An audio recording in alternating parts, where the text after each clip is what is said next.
స్వామి, ఈ వావత్సం అంటే ఎవరు? ఈయన ఒకప్పుడు పెద్ద బందిపోటు, విదేశీయుడు. మన దేశం వచ్చి దారులు కొల్లగొడుతూ ప్రజల్ని నానా బాధలు పెట్టేవాడు. ప్రజల బాధలు తెలుసుకున్న అయ్యప్ప స్వామి ఒకరోజు వావర్ని కలుసుకున్నాడు. వావరు, నీవు ప్రజలని ఎందుకు పీడిస్తున్నావు? నీకేం కావాలి?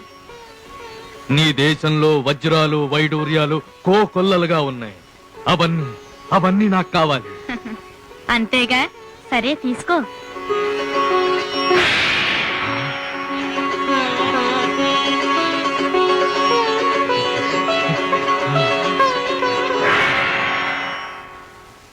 ఏమిటిది? ఏమిటి మాయ? ఇదే కాదు, ఈ జగత్తంతా మాయ. అంతా మట్టి కావలసిందే.